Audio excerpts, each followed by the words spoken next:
समारंभां शंकराचार्यमध्यमाम् अस्मदाचार्यपर्यन्तां वन्दे गुरुपरम्पराम्। वाक्यकारं वररुचिं भाष्यकारं पतञ्जलिं पाणिनिं सूत्रकारं च प्रणतोऽस्मि मुनित्रयम्। सर्वेभ्यो नमो नमः। मित्रों, आइए, आपका स्वागत है। आज हम पढ़ने जा रहे हैं कितवत्तु प्रत्यय के प्रयोग के विषय में।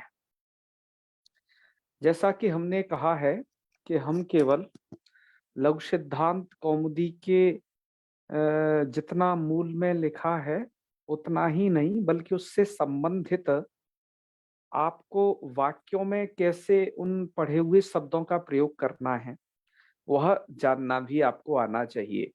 वैसे तो वाक्य ज्ञान में ही इस कौमुदी ग्रंथ का उद्देश्य है, लेकिन कौमुदी ग्रंथ जिस कालक्रम में लिखा गया वहां पर इस प्रकार से वो एकदम सरल चीज थी वाक्यों का विन्यास उनके लिए करना, अतः सूत्रात्मक संकलन किया। लेकिन उन्हीं सूत्रों के द्वारा जो शब्द बनते हैं उनका हम वाक्य में कैसे प्रयोग करें ये भी सीखते हैं। हालांकि लघु सिद्धांत कौमुदी में यह इसके लिए कोई ऐसे अलग से प्रकरण करके नहीं सिखाया है, उसी में संकेत भर हैं बहुत सारे, तो ये आपको जान लेने चाहिए। ये आपको बड़ा काम में आने वाला है। आप यदि संस्कृत वाक्य प्रयोग करते हैं जिसमें तिङंत के प्रयोग करते हैं, तिङंत क्रियापद के, तो आप अब प्रयोग कर सकते हैं इसमें कृदंत के क्रियापदों के भी प्रयोग आप इसमें कर सकते हैं। तो मैं तो आपको बस दिंग मात्र निर्देश यहाँ पर करूंगा, बाकी आप सुविज्ञ हैं। ऐसे इस प्रकार के हजारों लाखों वाक्य आप बना सकते हैं, अन्य कहीं प्रयोग किए गए हैं तो उन्हें आप समझ सकते हैं। तो चलिए कुछ बातों का स्मरण करते हुए फिर इस पाठ को आगे की तरफ बढ़ाते हैं। हम पढ़ रहे हैं कृतवतु प्रत्यय, जिसका प्रयोग विज्ञान यह है कि कृतवतु प्रत्यय का तवत शेष रहता है। तो भूतकाल में यह भूतकाले कर्तरी च भवति, ये भूतकाल में विधान होता है। कर्तरी च कर्ता अर्थ में विधान होता है, अर्थात कर्ता अर्थ में आपके तिप्तजी सित्तस्थ ये भी विधान होते थे। आपको याद हो, लह कर्मणि चा भावे चा कर्म केभ्य, इस सूत्र के द्वारा जो अष्टादशवादी हैं उनका कर्ता अर्थ में विधान किया गया था, कर्म और भाव में भी विधान किया गया था, लेकिन अभी हम कर्तरी को सबसे पहले ले रहे हैं। और हाँ मित्रों, एक बात और कहनी है सत्यम जी, कि है तो किता प्रत्यय पहले, लेकिन मैं कितवतु को पहले इसलिए बता रहा हूं कि कितवतु प्रत्यय का जो प्रयोग है वो किता प्रत्यय की अपेक्षाकृत सरल है। किता प्रत्यय में और बहुत सारी बातें हैं, तो उसे मैं कहता तो वीडियो का विस्तार बहुत होता, अतः मैंने सोचा कि सबसे पहले सरलता से कठिनता की तरफ बढ़ा जाएगा। तो यह बड़ा ही सरल है और बहुत प्रयोग किया जाने वाला है, अतः हमने किता से पहले कितवतु इसलिए लिया सारल्य की दृष्टि से। मित्रों, इसमें ज्यादा झगड़ा नहीं है, ठीक है, ये कर्ता अर्थ में ही होता है बस ये इसका है सीधा साधा फंडा। अच्छा, भूतकाल में होता है, तो भूतकाल में मित्रों याद रखिए, आपने पिछले प्रकरण में जब आपने तिङंत प्रकरण पढ़ा था तो भूतकाल में आप वहां पर अनद्यतने लंग लंग करते थे, भूतकाल में हुआ करता था, लुंग भूतकाल में था, लिट लकार भी भूतानद्यतन परोक्षात प्रत्यय था, भूतकाल में वह भी था। आपने तीन तीन लकार भूतकाल में पहले पढ़ लिए हैं। प्रस्तुत स्थल में भी आप जो कतवतु प्रत्यय को पढ़ रहे हो ये भी भूतकाल में होता है। तो आइए अब हम देखते हैं, क्रमशः पहले हम वाक्यों को पढ़ेंगे, उसके बाद आगे बढ़ेंगे। सबसे पहले इस साइड में जो वाक्य लिखे हैं ये कर्तरी भूते तिङंत प्रयोग, ये तिङंत के प्रयोग है। इधर कर्तरी भूते कितवतु प्रयोग, कितवतु प्रत्यय का प्रयोग है जो कि कृदंत का है। तो एक ही एक ही मतलब वाक्यार्थ को कहने के लिए देखो कैसे कैसे हम दो तरीके से प्रयोग कर सकते हैं, यह जानना आपके लिए बहुत ही आवश्यक है। हमने बिल्कुल इसको जीरो से शुरू किया हुआ है इसको बताना, क्योंकि हमें आप में से आज तो शायद नहीं है सोनम जी, उन्होंने कहा था कि थोड़ा इसके बारे में बताना है, इसका प्रयोग नहीं समझ में आता है। हमने कहा हम बिल्कुल इसको प्रयोग करके आपको बताएंगे कि कैसे इसका प्रयोग करना है कृतज्ञवतु का वाक्य में। हमारे लिए संस्कृत भाषा को बोलने में कितने उपकारी सिद्ध हो सकते हैं, काव्य शास्त्र इत्यादि की समझ रखने में कितने उपकारी ये सिद्ध हो सकते हैं, वो देखिए। तो आइए सबसे पहले वाक्यों को पढ़ना शुरू करें फटाफट से। जैसे रामः पुस्तकम अपठत, देखिए मैं भूतकाल में इसलिए कर रहा हूं ये सब प्रयोग क्योंकि कतप ये कतवतु प्रत्यय भूतकाल में होता है, तो भूतकाल के समकक्ष ही मैं तिङंत का प्रयोग करूंगा, फिर यहाँ का कृतवतु का प्रयोग करूंगा। जैसे रामः पुस्तकम अपठत, इस वाक्य का अर्थ यह होगा हिंदी में, राम ने पुस्तक को पढ़ा।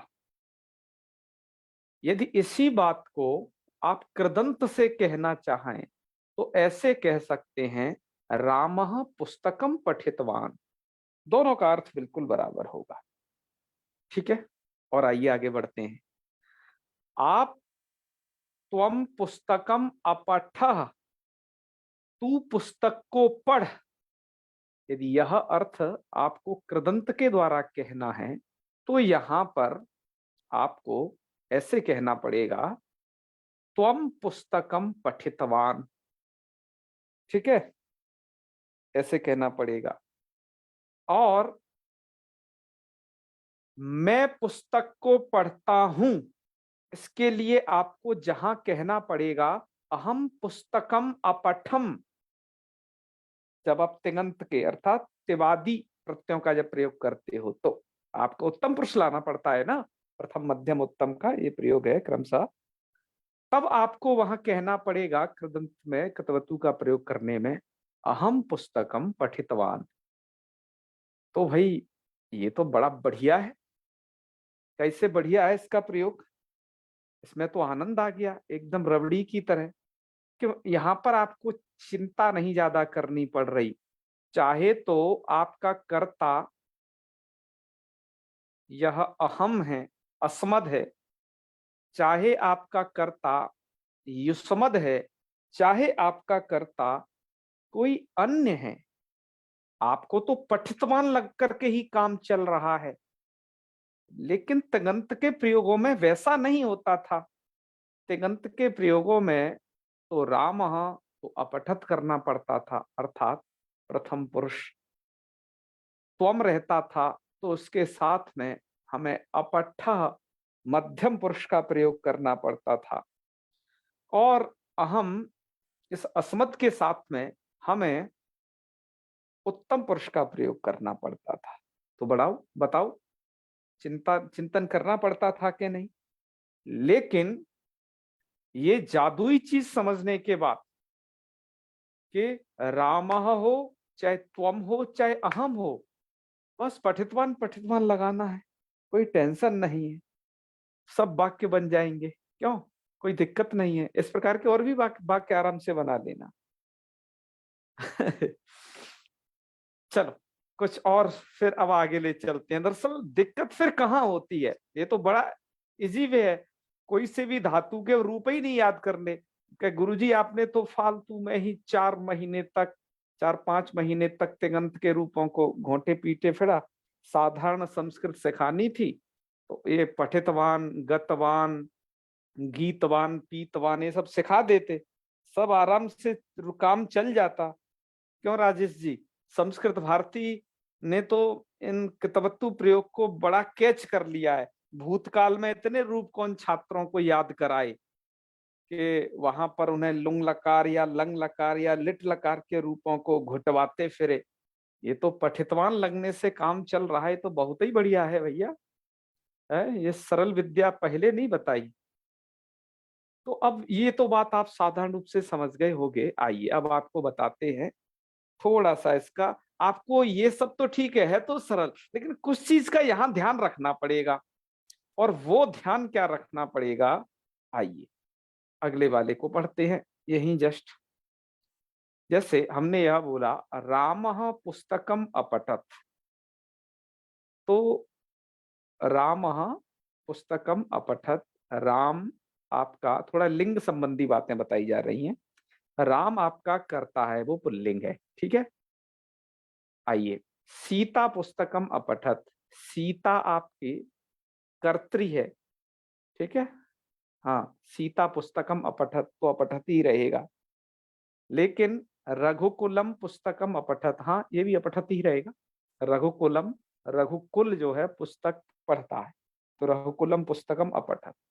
लेकिन जब आप बनाओगे इसके इधर कितवतु प्रत्यय से, तो आपको ऐसे करना पड़ेगा। ये जैसे राम पुस्तकम अपठत था, तो वहां पर तो आपको ठीक है, कोई दिक्कत नहीं, राम पुस्तकम पठितवान, बहुत अच्छे।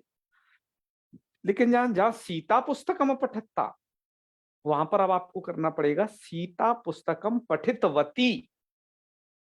क्या हो गया, पठितवती प्रयोग हो गया। कैसे कि यह जो कृदंत के प्रत्यय से कृतवतु से जो यह रूप बना है, तो जैसा कर्ता होगा जिस लिंग में, तदनुसार यह भी बदल जाएगा। यदि कर्ता पुल्लिंग है तो पठितवान गतवान इत्यादि बनाते रहिए। लेकिन यदि कर वाक्य का कर्ता स्त्रीलिंग है, मतलब वो कर्त्री है, तो वहां पर आपको स्त्रीलिंग का प्रत्यय करना पड़ेगा, उगितस्य करके नीप करना पड़ेगा। क्यों? क्योंकि जो आपका मूल शब्द बन के सिद्ध होता है ना, पठितवत सिद्ध होगा, उससे नीप करके पठितवती यह रूप बनेगा।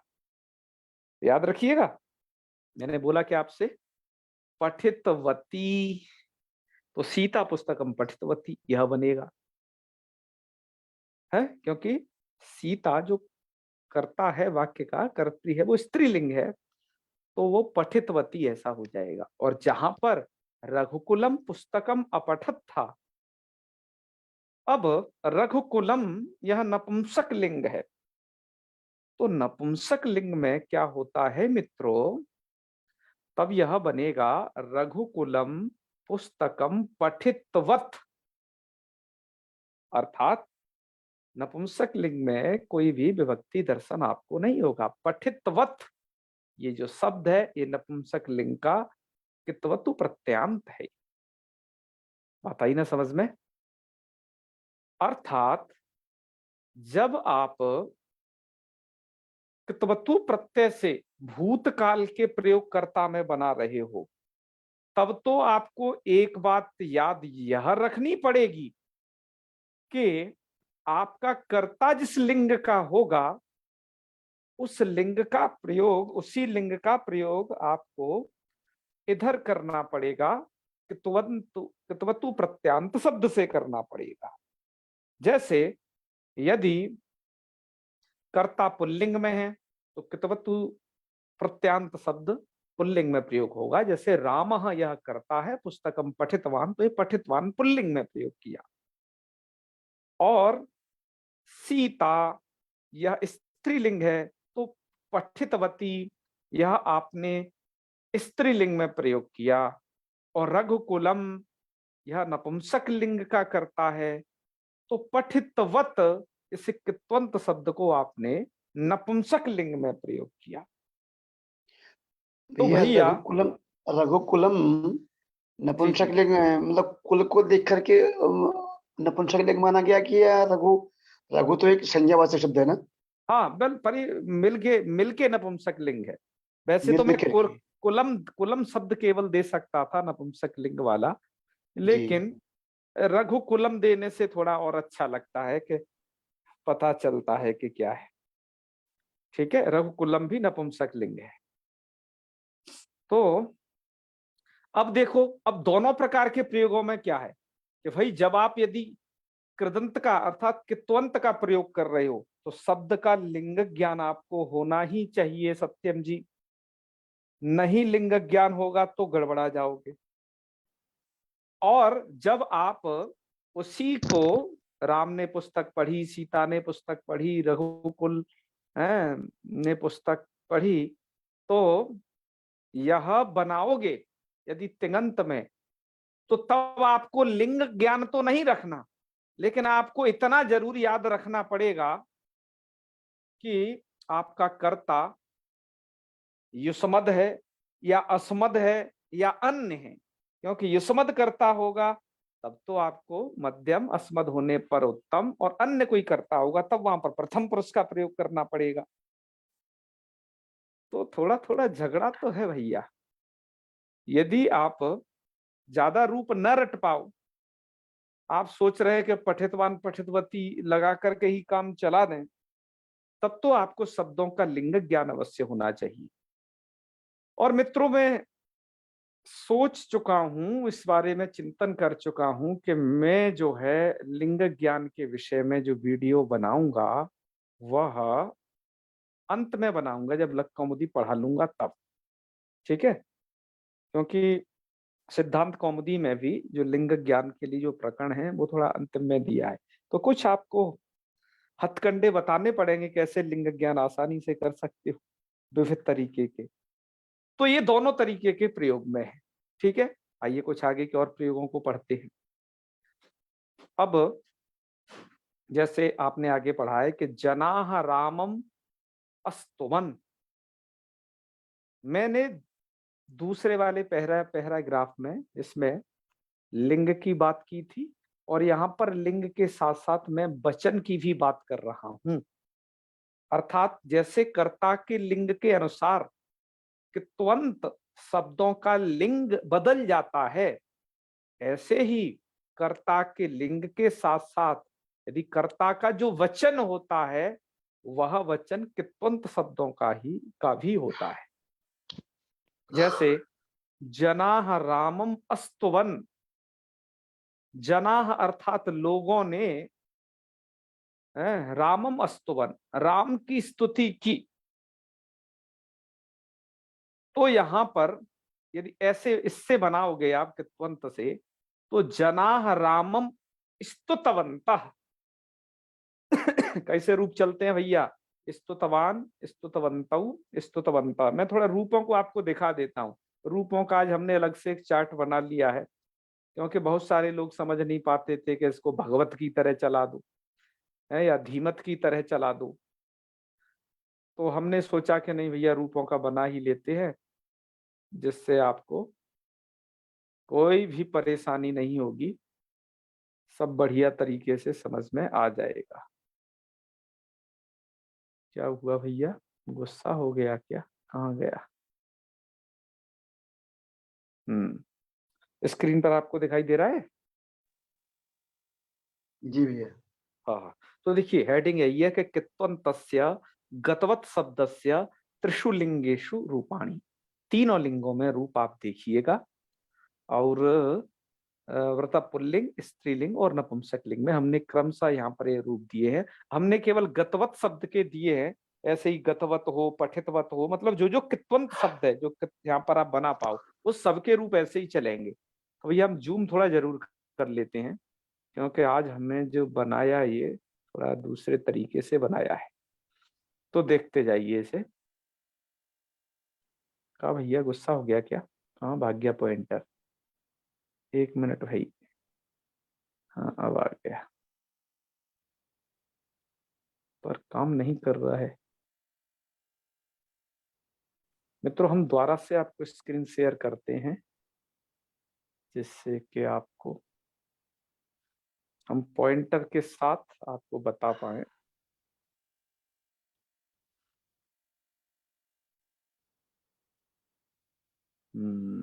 ओके, अब ठीक है।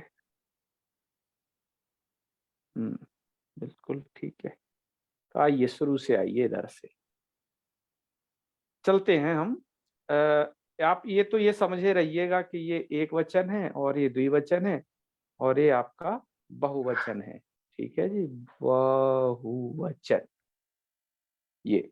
और इधर आप समझे रहिएगा कि प्रथमा, द्वितीया, तृतीया, ये तो सब जानते ही है। अब इतना तो आप सुबंत में पढ़ ही आए थे। अब आगे बढ़ते हैं फिर। चलिए पुल्लिंग में देखिए सबसे पहले कि गतवान, गतवन्तौ, गतवन्तः। ठीक है। स्त्रीलिंग में चलाना है तो गतवती, गतवत्यौ, गतवत्यः। नपुंसकलिंग में गतवत, गतवत, गतवती, गतवंती। जैसे जगत, जगत, जगती, जगंती, जगत शब्द की तरह रूप चलेगा। ठीक है। आइए आगे बढ़े। अब ये भैया संबोधन है भैया, आगे है ना ये, हे गतवान, हे गतवन्तौ, हे गतवन्तः। स्त्रीलिंग में हे गतवती, अंबार्थन्ते रस्व से रस हो गया, हे गतवती, हे गतवत्यौ, हे गतवत्यः। नपुंसक लिंग में गतवत, गतवत, गतवती, गतवंती, ये नपुंसक लिंग का संबोधन होगा। अब आपने प्रथमा के दोनों चला करके अब द्वितीया की तरफ बढ़ते हैं भाई। द्वितीया में चलेंगे गतवंतम, गतवन्तौ, गतवतः। स्त्रीलिंग में गतवती, गतवत्यौ, गतवती है, जैसे गौरी तद्वत। द्वितीया का बहुवचन है, ध्यान रखिएगा भैया। अब द्वितीया का ही बहुवचन, क्योंकि यह जो नपुंसक लिंग वाला है ये तो प्रथमा में और द्वितीया में एक सा ही रहता है, तो यहाँ पर गतवत, गतवत, गतवती, गतवंत, यही। और नपुंसक लिंग की स्थिति यह है कि फिर तो आगे हमने लिखा ही नहीं है, ये पुल्लिंग स्त्रीलिंग ही लिखे हैं। काहे नहीं लिखा? कि वो इसलिए नहीं लिखा, वो पुल्लिंग की तरह ही होता है। पुनस्तद्वत शेषम पुंबत, सब पुल्लिंग की तरह होता है नपुंसक लिंग का रूप, पता वो हमने लिखा नहीं है। आपको बता दिया हमने, आप समझ गए होंगे कि जैसा पुल्लिंग है यहाँ गतवता, गतवद्भ्याम, गतवद्भि, ऐसे ही वह भी रहेगा, कोई बिल्कुल भी अंतर नहीं। स्त्रीलिंग में चेंज है तो वो लिखा है, गतवत्या, गतवतीभ्याम, गतवतीभि। पुल्लिंग में गतवते, गतवतीभ्याम, गतवतीभ्य। स्त्रीलिंग में गतवत्यै, गतवतीभ्याम, गतवतीभ्य। पुल्लिंग है गतवतः, गतवद्भ्याम, गतवद्भ्य। स्त्रीलिंग में गतवत्याः, गतवतीभ्याम, गतवतीभ्य। ठीक है मित्रों, ये आप आ गए पंचमी तक के रूप आपने वो लिए। षष्ठी सप्तमी देखिए क्रमशः, ये आपकी षष्ठी विभक्ति है और ये आपकी सप्तमी विभक्ति है।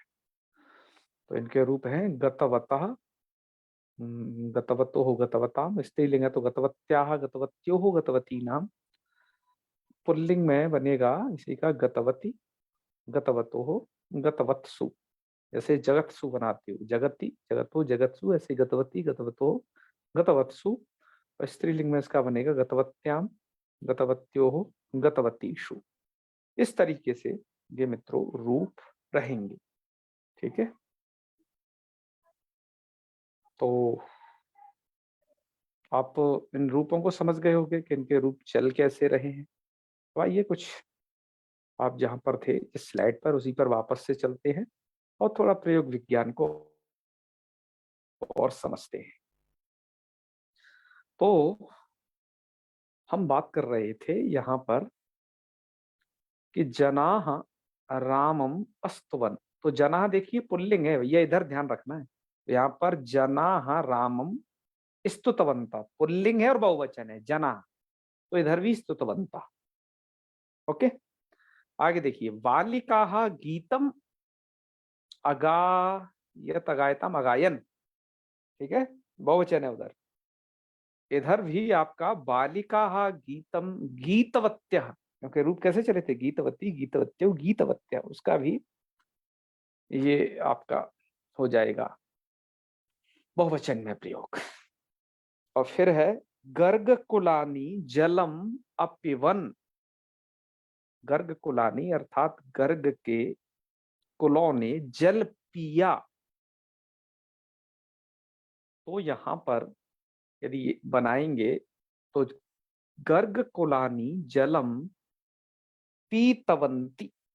तो गर्ग कुलानी पीतवंती जैसा करता है जिस लिंग का, जिस वचन का कित्वंत शब्द को भी वैसे ही उसी लिंग में प्रयोग करना है। ये जो बात यहाँ पर लिखी इसको थोड़ा संकेतात्मक तरीके से इधर भी लिख दिया गया है कि भूतार्थे धातोः कृतवतु प्रयोगो भवति। भूत अर्थ में धातु से कृतवतु का प्रयोग होता है भूतकाल को कहने के लिए। फिर लिखा है कित्वंत शब्दाः प्रातिपदिकाः सन्ति। कित्वंत शब्द, पठितवान इत्यादि जो भी हैं ये सभी कित्वंत शब्द प्रातिपदिक होते हैं, क्योंकि कृदंत होने से कृतध्य समासस्य सूत्र द्वारा इसकी प्रातिपदिक संज्ञा हो जाती है। अतः पुरुष व्यवस्थाया कोई प्रभावो न भवति। तो पुरुष व्यवस्था का कोई प्रभाव नहीं होता है, क्योंकि जो पुरुष व्यवस्था है वो प्रातिपदिकों के लिए नहीं है। जो पुरुष की व्यवस्था है वो तिङंत स्थल के लिए है। ठीक है, इसलिए यहाँ पर पठितवान पठितवती ऐसे ही प्रयोग होते रहते हैं। यहाँ पर भले ही आपने अहम कहा तब भी पठितवान प्रयोग हुआ था, त्वम कहा तब भी पठितवान हुआ था। ऐसे नहीं कि इधर की तरह त्वम अपठा हो गया और अहम अपठम हो गया और राम अपठत हो गया, ऐसे नहीं बदलेगी। क्योंकि याद रखें शब्द को, पुरुष जो व्यवस्था है वो तिगंत तिगंत के लिए, इन प्रातिपदिकों के लिए नहीं है। तो याद रखिए, ये प्रातिपदिक होते हुए भी ये धातु प्रातिपदिक बन जाते हैं कृदंत होने से। प्रातिपदिक होते हुए भूतकाल को कहते हैं, तो क्रिया को कहने के कारण काम बन जाता है, सब वाक्य प्रयोग आसानी से हो जाता है। तो एक बात और लिखी है लेकिन, कि तस्मात् त्रिषु पुरुषेषु समानमेव रूपम धारयन्ति। तीनों पुरुषों में समान ही रूप रहते हैं। तीनों पुरुषों का मतलब चाहे तो प्रथम हो, चाहे मध्यम हो, उत्तम हो, आपका पठितवान पठितवान पठितवान ही रहेगा। ये त्वम अहम के साथ या अन्य के साथ बदलेगा नहीं। ठीक है, ये भाव है कहने का। फिर आगे लिखा, अयम प्रत्यय कर्तरी भवति। अयम अर्थात जो कृतवतु प्रत्यय कर्ता अर्थ में होता है, तो लिंग वचन, तो तेन कर्तृनुसारम, कर्ता के अनुसार लिंग वचन व्यवस्था भवति। कर्ता के अनुसार इसकी लिंग व्यवस्था और वचन व्यवस्था भी होती है। तो आप इसे समझ गए होंगे अच्छे से कि इसका हमें प्रयोग करना कैसे है। मित्रों, आप वाक्यों का प्रयोग करेंगे निश्चित ही आप समझ जाएंगे, क्योंकि कल हमने आपको लगभग 250 रूप बता दिए कित और कितवतु के, पर उन रूपों का प्रयोग करिए आप ऐसे वाक्य बना करके। जहां पर आप तिगंत का प्रयोग करते थे, उस तिगंत की जगह एक एक साइड में तिगंत लिख लीजिए, जो जो प्रसिद्ध प्रसिद्ध है। लगभग आप 20 वाक्य लिख लीजिए, 25 वाक्य लिख लीजिए, फिर उनका समान और उनको आप बनाइएगा कृदंत का, बड़ा आपको अच्छा लगेगा। ठीक है, मैंने तो ये थोड़ा सा वही लिख पाए, आप अधिक किसे कर सकते हैं। आइए कुछ बात और भी समझिए अब इसमें। यहां पर लिखा, कर्तृवाच्ये भवेद्धा, कर्तृवाच्ये भवेद्धातो रतीते कृतवतु सदा। कुछ कारिकाएं दी गई थी मित्रों। ये रामचंद्र झा नाम के एक वैयाकरण रहे, तो उनकी एक पुस्तक है हमारे पास, संस्कृत व्याकरणम, तो उसमें कुछ कारिकाएं दी गई हैं। तो हमने कहा थोड़ा कारिकाओं के माध्यम से भी आपको ये बताने का प्रयास करते हैं कि ये कैसे कैसे ये प्रयोग होता है, क्योंकि आपने काव्य शास्त्रों में बहुत जगह इसका प्रयोग देखा होगा। तो कर्तृवाच्ये भवेद्धातो रतीते कृतवतु सदा, पूरा पूरा श्लोक ऐसे है, भावे कर्मणि वाच्ये कर्तृवाच्येपि कुत्रचित। तो यहां पर मुझे केवल इतने ही अंश का व्याख्यान करना है। कर्तृवाच्ये भवेद्धातो रतीते कृतवतु सदा, वो ज्यादा मुझे ये भावे कर्मणि वाच्य किता, वो किता प्रत्यय के विषय में कहा गया है। नीचे वाला जो पंक्ति है, इसे तो मैं कल व्याख्यात करूंगा जब आपको पढ़ाऊंगा, क्योंकि अभी दोनों प्रत्ययों को फिर मिला के पढ़ा था, फिर आपके दिमाग में कहीं खिचड़ी न पक जाए, मुझे डर था। तो इसलिए मैंने कहा कि नहीं, अलग अलग पढ़ाऊंगा। भले ही एक वीडियो अधिक बन जाएगा एक्स्ट्रा, कोई बात नहीं। हम जब इस बात पर अब तुल ही गए हैं कि चाहे हमारा ये 600 वीडियो में क्यों ना पूरा हो लघु सिद्धांत कौमुदी का, लेकिन अब बात यह है कि प्रॉपर समझ में आना चाहिए, तब तो हमारे जो है श्रम सार्थक होगा आप लोगों के साथ। यदि केवल मूल मूल पढ़ा के को सूत्र पढ़ा के निकलते, तो मुझे लगता है जैसे आज ये पाठ पढ़ा रहे हैं, इनकी कोई आवश्यकता न होती।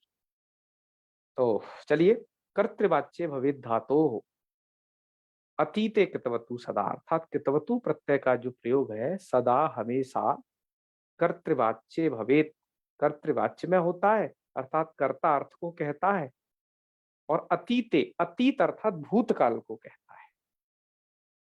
उदाहरण इन्होंने यहां दिया कर्तृवाच्य में कैसे इसका प्रयोग है, कि मथुराम गतवान कृष्ण, ध्यान रखिएगा, कर्ता क्रिया कर्म तो आप समझते ही हो ना।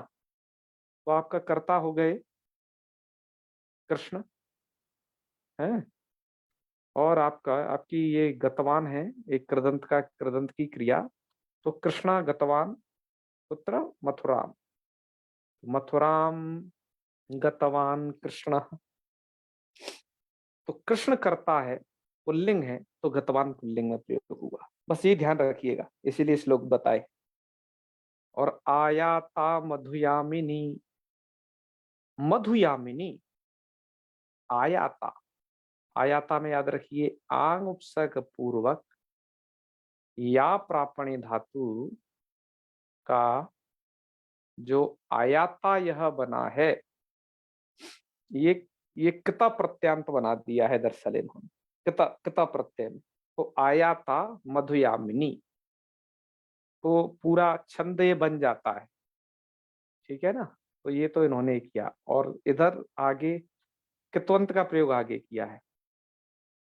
मधुयामिनी आया था, उसके स्त्रीलिंग होने से ऐसा किया इन्होंने। आगे श्रुतवान स पितुर्वाक्यम, स अर्थात उन भगवान ने पितुर्वाक्यम श्रुतवान, पिता के वाक्यों को सुना, ठीक है। शैशवे क्रीडिता वयम, एक क्रीडिता में भी एक किता प्रत्यय का है, कितवतु का नहीं है। अतः किता प्रत्यय का इसमें दो ही जगह था, प्रथम पाद में और तृतीय पाद में। तो इसे आप जाने रहिएगा कि इस तरीके से आपको इसके प्रयोग मिलेंगे। और जो किता प्रत्यय के प्रयोग में आगे बताऊंगा, कितवतु के मैं अभी आपको बता रहा हूँ, अतः उतने अंश की मैं व्याख्या नहीं कर रहा हूँ। तो ठीक है, आप समझ गए होंगे इससे कि कैसे होता है। और कुछ बातें और आपको बतानी है, जैसे मैंने अभी तक आपको जो बताया, केवल प्रथमा में अर्थात पठितवान पठितवंतौ पठितवंता, या तो ये बताया है, या फिर आपको गतवती गतवत्य गतवत्य मतलब प्रथमा का ही प्रयोग बताया, द्वितीय तृतीय इत्यादि के प्रयोग नहीं बताए। तो मित्रों याद रखें कि कर्ता है यहाँ पर विशेष के रूप में उपस्थित होता है, कित्वंत शब्द उसके विशेषण होते हैं। तो जैसा विशेष्य होगा तदनुसार इनको भी प्रयोग करना है। जैसे आपको याद हो, आपने पढ़ा होगा कादम्बरी, और कादम्बरी का शुकनाशोपदेश, तो वहां पर एक वाक्य आया है, एवं समत्क्रामत सुदिवसेषु, पहला ही वाक्य है सबसे पहला, एवं समत्क्रामत सुदिवसेषु। तो समत्क्रामत्सु,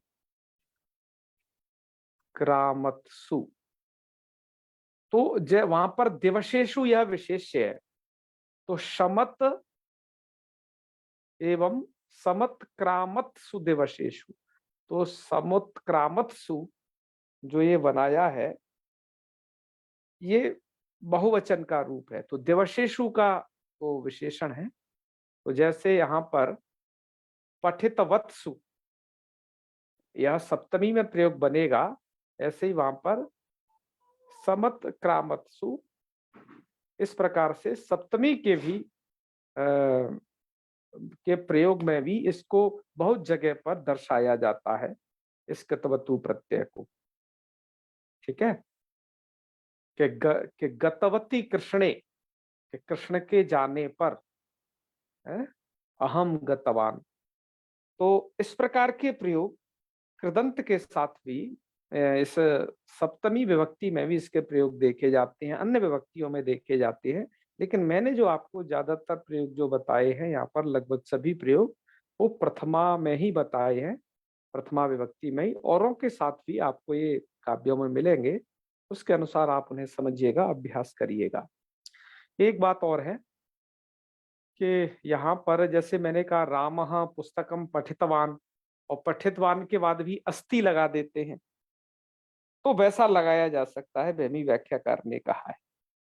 जैसे रामः पुस्तकम पठितवान अस्ति, रामौ पुस्तकम पठितवन्तौ स्तः, और रामाः पुस्तकम पठितवन्तः सन्ति, वह भी लगाए जा सकते हैं। लेकिन नहीं भी लगाओ तो कोई दिक्कत नहीं होती है, क्योंकि प्रायः वैसे नहीं लगे से भी क्रिया व्यंजित होती है।